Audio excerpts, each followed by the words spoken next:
গছা পাতেও ফাট মেলিলে। আজি ৰাতিপুৱা মই তোমাক কোৱা নাই। কি কৈছিলি? আজি ৰজাৰ ঘৰত পঞ্চামৃত খোৱা নহয় জানো? তাকে চাব গৈছিলো। বাৰু পনৰো মাত তয়ো পিছে খালি নে নাই? এচেলেক মান মই কিয় খাম? ৰাণীকে খুৱাইছে। নহয় অ', তই যদি এচেলেক মান খালিহেঁতেন মই তোক নোখোৱাকৈ হ'লহেঁতেন। তোমাৰ আৰু কথাবোৰ বাৰু ৰবি মনত কৰোঁতে মই তোক কথা এটা সুধো। তই বাৰু সেই ৰাণীগৰাকী চিকুণ দেখিলি নে নাই ক্ষীণ দেখিলি? আমি হ'ল নীলগৰ পৰাহে চোৱা। তেওঁ বুলি কেনে দেখিলি? আগৰ নিচিনাই। হেৰি মানুহ কোলা পৰা নাই নে? নাই পৰা। পৰি তই মনহে কৰা নাই। আকৌ কলা পৰিব। তেওঁৰ ভাগ্য ৰামৰ নিচিনা এজন গিৰিয়েক আছিল বুলিহে আকৌ এই অযোধ্যাত চাউল মুঠি খাবলৈ পালে। আনৰ কথাটো নকওঁৱেই, বৃদ্ধ ৰজা জীয়াই থাকিবলৈ হোৱা হলে এইদৰে লোকে ধৰি পেলাই তিৰোতা এগৰাকীক চপাই লয় নেকি?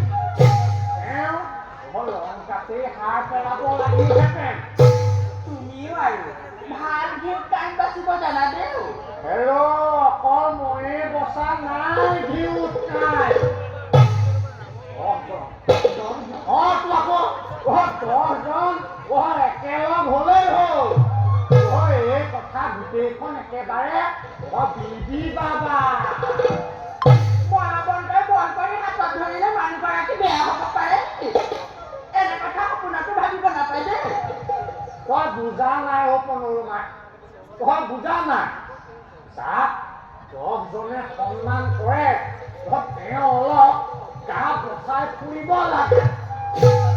এইগৰাকী ৰাণী বাৰু তেওঁ তাতে এৰি দি অন্য এগৰাকীক জানো বিয়া কৰাব নোৱাৰিলেহেঁতেন?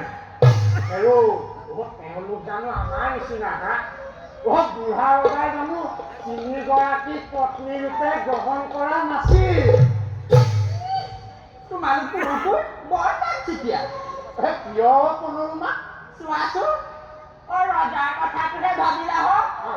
ৰাণীগৰাকীৰ অৱস্থাটো কি হ'লহেঁতেন এবাৰ ভাবিলানে? মোৰ মৃত্যুৰ পিছত নিশ্চয় একে হ'লহেঁতেন। মই জানো কৈছো এতিয়া। তেওঁ জানিছানে পনৰুমা মৰিম। পনৰুমা পনৰুমাকে মৰিছিলে। মোক এৰি পনৰুমাকে গোট মৰিছো, কিন্তু অকলে নাখায়। পনৰুমা মোকো একামো দে। মই সংসাৰ কৰিব নোৱাৰো। কি? মই জমাবলৈ আহিলো। পনৰুমা জংঘলৰ বাটত কিন্তু কুকুৰ আছে, খাব ভাল। আজি ভাল ঘটনা মোকো